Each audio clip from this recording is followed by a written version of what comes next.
আজ শেয়ার করব কর্মজীবন নারীর জীবনী। কর্মজীবন নারীদের জীবনটা শাকের করাতের মতন হয়। যেদিকে নিখুঁতভাবে কাজ করতে পারবে না সেদিকে কথা শুনতে হয়। যেমন বসের বকাবকি, ঘরের অন্য সদস্যদের ছোট বড় কথা, পতি দেবতার মুখ ভার, যেন মনে হয় সে কত বড় অন্যায় করেছে।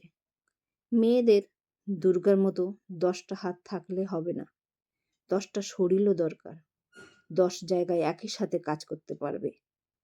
সাধারণত মেয়েরা একই সময়ে ঘরের 5 থেকে 6টা কাজ একই সাথে করে। একটা একটা করে করলে 24 ঘন্টা অনেক কম হয়ে যেত কাজের জন্য। বিশ্রাম তো ছেড়েই দাও। নারীদের নিজের ঘর হোক বা না হোক, ঘরের সমস্ত কাজগুলো শুধু তার। কর্মজীবী নারীদের ঘর সামলাতে হয়, আবার বাইরের কাজও সামলাতে হয়।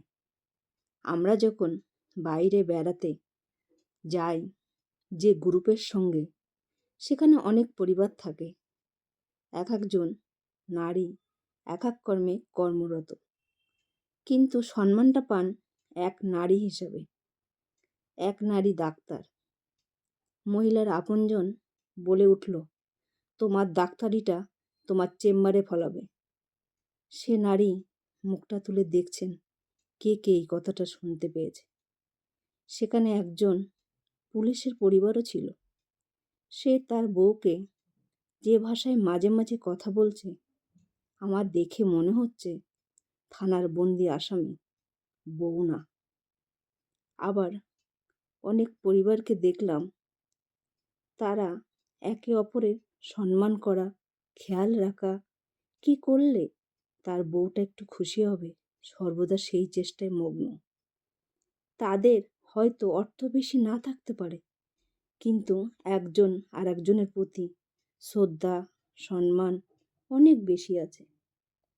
আমার কাছে অর্থওয়ালা লোকদের থেকে অর্থ কম মানুষদের বেশি ধনী বলে মনে হয়েছে।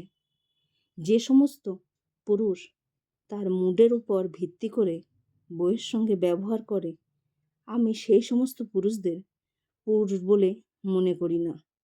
তারা কাপুরুষ, পুরুষ জাতির বদনাম। আমি অনেক পুরুষকে দেখেছি বাইরে কাজ করে এসে ঘরে বউয়ের সঙ্গে কাজ করতে। জিজ্ঞাসা করলে বলে, কে বলেছে এটা শুধু মেয়েদের কাজ? ছেলে মেয়ে আলাদা করে কোনো কাজ নেই, সমস্ত কাজ সবাই করতে পারে। এই পৃথিবীতে যেমন খারাপ পুরুষ আছে, তেমনি খারাপ নারীও আছে, যাদের জন্য ভালো ছেলে ও ভালো মেয়েদের সম্মানহানি হয়। যে নারী ঘর সামলায়, বাহির সামলায়, সে কি এই সম্মান পাওয়ার যোগ্য? এই সমস্ত ব্যবহার যার সঙ্গে হয়, সে শুধু অনুভব করতে পারে কতটা অসম্মান, অপমানের মুখোমুখি হতে হয় তাকে।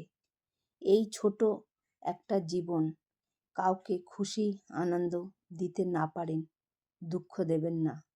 সে যতটুকু সম্মান পাওয়ার যোগ্য দিয়ে দেখবেন, আপনাকে 1000 গুণ সম্মান ফিরিয়ে দেবে। ঈশ্বর শুধু মেয়েদের এই ক্ষমতা দিয়েছেন, নিজের কথা না ভেবে অন্যের জন্য উজাড় করে দেওয়া। আপনার একটু ভালোবাসা, সম্মান করা, তার সারাদিনের ক্লান্তি এক নিমেষে দূর হয়ে যায়। সে আবার পরের দিনের কঠোর পরিশ্রম করার জন্য উপযোগী হয়ে ওঠে। তাই সমস্ত পুরুষদের বলছি, জীবন স্বর্গ বানাতে হলে 2 নারীকে সম্মান করুন।